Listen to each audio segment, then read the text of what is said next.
Si vous croyez que faire du phase linéaire est une bonne chose ou est forcément mieux que de l'EQ standard, je vous conseille de regarder cette petite vidéo qui est en fait un extrait de ma formation Mastering in the Box. J'en profite vite pour placer le fait qu'elle est en bêta test accessible encore à moins 50%.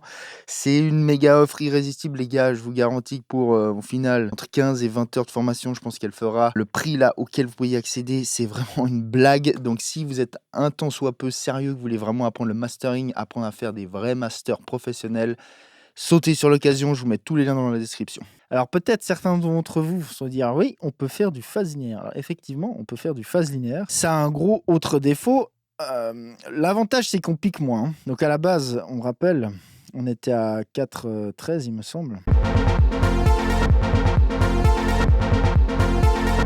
OK, 3,99. Maintenant, je le mets on, donc on est en phase linéaire, hein.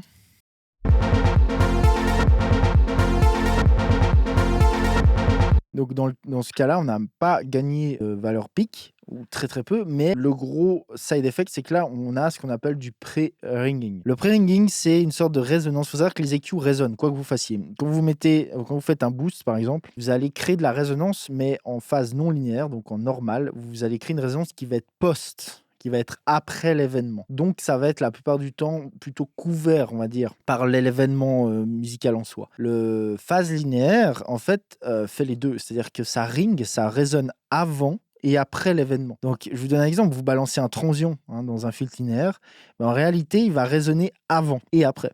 Donc souvent et spécialement dans les basses, en fait, en phase linéaire, le phase linéaire, ça peut être valable pour pas mal de moves, hein, pourquoi pas. Franchement, 99 fois sur 100, on va dire, pas sur un low cut comme ça, d'accord? Faites vos tests, essayez avec et sans, mais le phase linéaire sera plutôt, on va dire, réservé, aux hautes fréquences, entre guillemets. Parce qu'ici, le pré-ringing, ce side effect du phase linéaire est pour ainsi dire imperceptible, hein. C'est beaucoup, beaucoup plus dur à entendre et là, ça peut avoir du sens, suivant ce qu'on veut faire, de faire en phase linéaire. Maintenant, sincèrement, dans les grandes lignes, le phase linéaire, je dirais vraiment que 8 fois sur 10, on va faire des moves d'EQ qui sont standards, qui ne sont pas en phase linéaire. Faites des tests avec et sans, vous verrez, voilà, vous verrez ce que ça change. Le gros avantage, c'est que, par exemple, admettons, on fait un boost comme ça en 0 latency, donc on regarde, le niveau pic. 2,64. Maintenant, on peut essayer en phase linéaire. Vous voyez qu'on est un poil moins haut en niveau pic. Donc on va en fait, vu qu'il n'y a pas le déphasage, le niveau alors là, de toute façon, la valeur pic augmente parce qu'on booste, on est bien d'accord, hein? Mais, la valeur pic, on gagne un tout petit peu en headroom en phase linéaire. Donc ça peut être, voilà, ça peut être une des raisons pour laquelle on pourrait le faire. Donc dans les grandes lignes, voilà, là, je vous ai donné vraiment sincèrement les points principaux sur lesquels il faut faire gaffe.